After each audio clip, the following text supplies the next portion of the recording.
There's been a lot of talk about HISD, Houston Independent School District. They're doing the takeover. Well, they're not doing it. They have done it. We've been there. We saw it. What are your thoughts on that? So I would say, coming from New York, I'm very familiar with the takeover. Really? Yes, because when I first started teaching, there was this big talk about charter schools. And pretty much anybody, people who didn't even have a background in education, a lawyer, for instance, an investment banker, could decide to be, let's say, the overseer, the president of a new charter company. Okay. And similar to what they're doing at HISD, they can hire whoever they deem is the best fit to follow the protocols that they want to institute within that enterprise. It's an enterprise. Okay. You know, education today is not about really making sure that children are rising above that achievement gap. Okay. And I say that also because I did work for a charter school in Houston, and I believe it was a part of the HISD district. However, the biggest issue I had was this was during 2021 when COVID was still... Yeah, and that was like when it just kind of...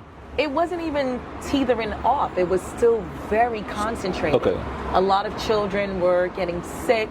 There was so much that was going on, but then the state mandate for children to still take the STAR test was insanity. Really? It was absolute insanity. And you have to excuse my ignorance because I'm not from Texas. I don't have any children that went to any Texas schools. So when you say STAR test, for people who are listening, looking in, what is a STAR test? So the STAR test essentially consists of testing children, young people in mathematics, English language arts, and biology living environment. So Gotcha. I teach biology living environment. A state mandated test? State mandated test that determines, in a similar way, if you're good enough to advance to the next grade level. Okay. And even with this pandemic, it was ruthless the way the district pursued this STAR test and imposed all this pressure on teachers to make sure, they called it this achieve 90. So even with children getting sick, even with all these contact cases who you were close to that might have been COVID positive, you still had this, it doesn't matter what's happening in a person's life, that everything is upended, right? Just hammer it in. Why do you think that is? Well, what do you think that happened? So, first and foremost, I would say that more and more probably has something to do with artificial intelligence. People are becoming more dissociated from humanity. Okay, that's a strong statement. Absolutely. And it's not just a statement, it's an experience, right? Because it doesn't matter what is happening in a child's life, a young person, right, who needs to be molded and nurtured and cultivated to be a collective being, right? You're still doing what? I don't care about any of that. Make sure they know all of these objectives. Let's force feed 20 different objectives that really needs about 2 months into 3 weeks so that they can be prepared for this test. How did the students test out? All throughout the city of Houston, the grades, the scores were much lower than they had been. Okay, so would that be is it fair to say that the reason why they pushed it because they didn't want to have this takeover occur? So they can say something like, well, look at our grades, our students are well kept, they're up to par, we don't need you to come in, or? Where's the humanity in the fact that throughout the entire year so many students were absent? Because of COVID. Because they were COVID, because they were ill, because they had relatives who were dying, right? The whole, whether it's TA, HISD, the federal government, it's like, what are we doing? Do we care about children? That's my question. Well, let me ask you a question then. Do you think they care about children? Absolutely not. Wow. Okay. Absolutely not. Because in reality, caring for a child is not very difficult. Okay. If you are a caring person, if you understand what nurturing is. Right? Understood. Caring for a child is not having them go hour after hour from class to class to class to class, right? I'm not saying that your subjects aren't important, but let's step back into culture, which is why we even started this conversation with culture. If you acknowledge the culture, ancestral culture of the Hispanic children, the African American children, the indigenous children, then you would understand that force-feeding information does not create intellectualism and intelligence. It may create intellectualism, but it doesn't create intelligence. Understood. There is a difference. We want children to be intellectual, to regurgitate information. Look at how many people who are on antidepressants, how many adults are very ill.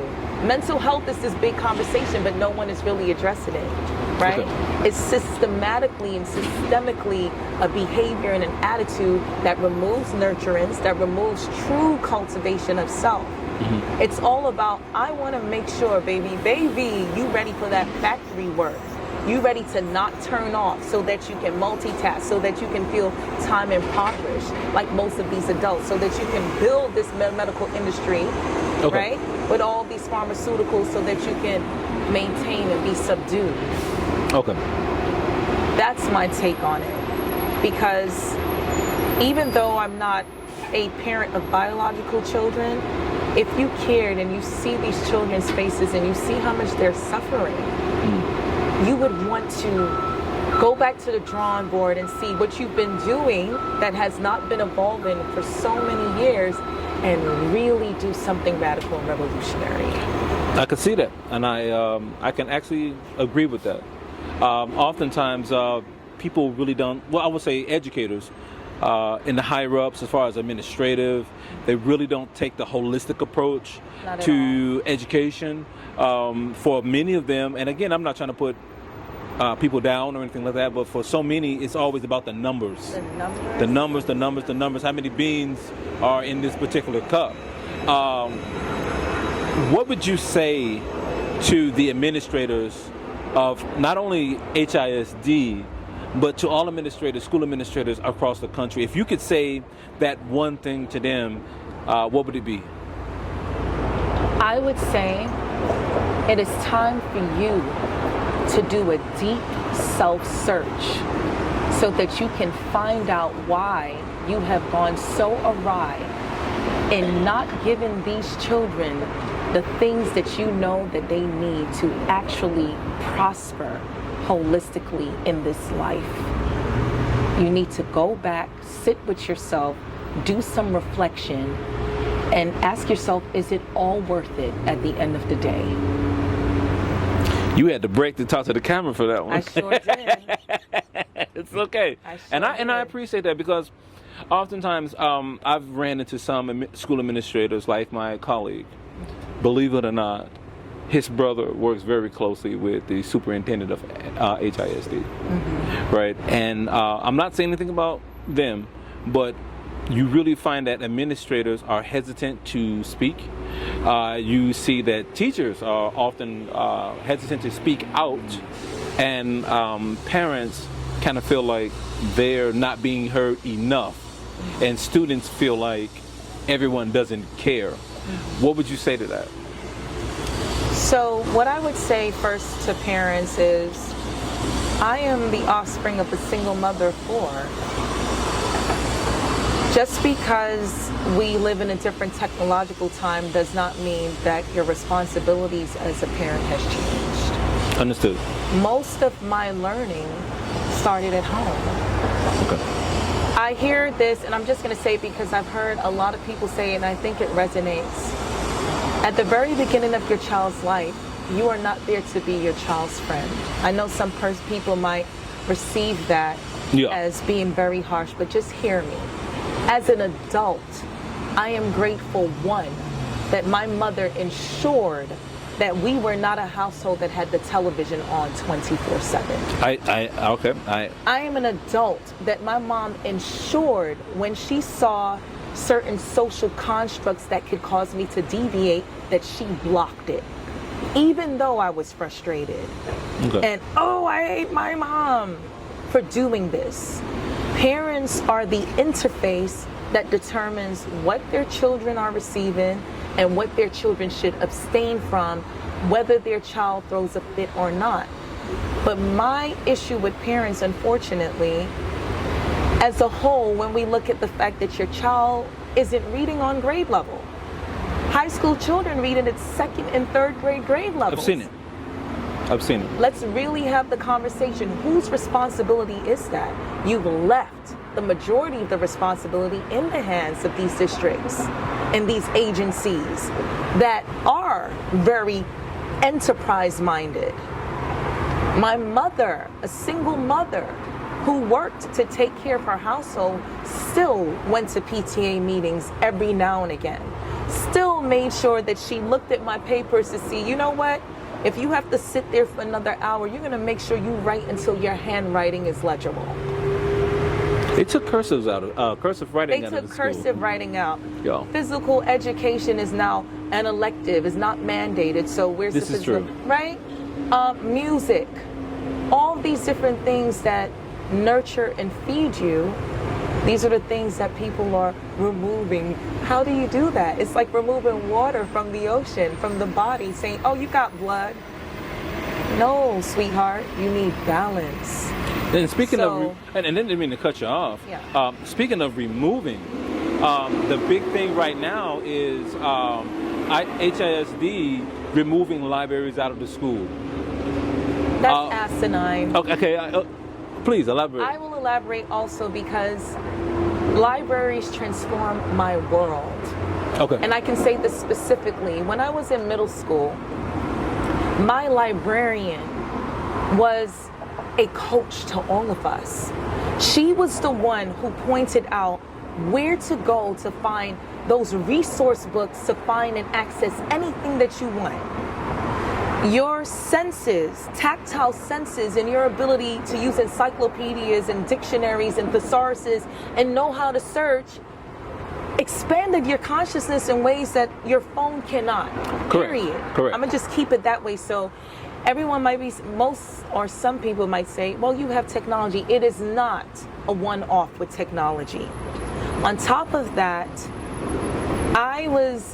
you have access to books that you can just see, and then again, culture, spirit, your energy, your pull, your electromagnetic field draws you to the writings of different authors, different experiences that build you as a being. Okay. And in the 8th grade, I was drawn to Mufaro's Beautiful Daughters by John Steptoe. At this time, there were storytelling competitions where you had to memorize the book. Really? Recite it with gestures and... Where is that now? They completely dismantle it. And look at the issues. Most of my friends in Brooklyn and Crown Heights, we were from the hood.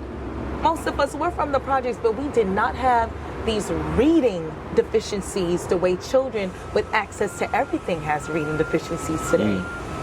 And although my baby face may, be misleading, I have a good few decades on this body. Okay. So to act as if librarians are disposable and to not venerate them like the oracles that they are, the keepers of knowledge, the keepers of the stories, is one of the worst things that can happen in schools today.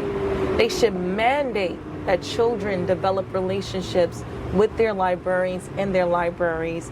Libraries should be an actual class in the day for you to go and journey and adventure and feel what is called to you and have that relationship and that experience and exploration and sit with books that comes from the soul of another person's being and see what you can learn from it. Okay. Yeah. Well, let me say this here, because we got about 5, maybe 7 minutes. This is a really good conversation, and I already know, as we already discussed, this is going to be an ongoing thing. Because I'm going to be picking your brain for weeks on end. What would you like people to know? Parents, students, teachers, administrative staff, and just general people on the street. What do you want them to know about education? What are your predictions? What trends do you see? Let them know. It begins with you. Okay. It begins with you. I know we hear a lot of these aphorisms, as within, so without, but I've not only lived in different parts of the world, I've traveled. We have to expand our understanding of this existence. Why should you wait for someone to do that for you? And because of my experiences, when you sit with a thought, right? For me, with music, and I promise you, there are times when I'm like, I just want to make a hit song that I would love for the rest of my life. Okay. I don't even have to think about it. The keys come together, the guitar, the everything. So I think another thing is, don't be afraid of your own inner intelligence, because it will guide you to become a master in things that you desire to master. It doesn't matter what it is, right? It could be coding, it could be memorization, whatever it is, but you have to actually initiate sparking the chord to start that relationship for what you're interested in. Okay. Right? So that's for everyone. And it's inexhaustible. You'll never get tired. There are times I could sit when I'm off on the weekend and I could produce and write music for 8 to 10 hours straight. Really? I got a break for some water. But the magic, it's alchemical, and we are alchemical beings. So even though we sometimes have fear because of all this stuff coming at us 24/7, you got to sit with yourself, be quiet, communicate with yourself about what it is that you're passionate about, and tap in. And you'll see connections like these will happen, connections with other people in other spaces, and it'll happen. Okay. You know? You Well, got this, guys. I promise you. Believe in yourself. Well, you heard it first. And I have to tell you, thank you for taking the time out to interview with us. And I'm looking forward, we are looking forward to sitting down with you again with more conversations on different topics. This is very enlightening. I look forward to VEDA Magazine and connecting with you and your crew as well. What the work that you're doing is exceptional. Having these conversations, resonates into our society, into our universe, and I know that the people who are looking to connect on this type of frequency, they're going to be enriched by it. So thank you, truly. Pleasure's mine. Pleasure's ours. Thank you.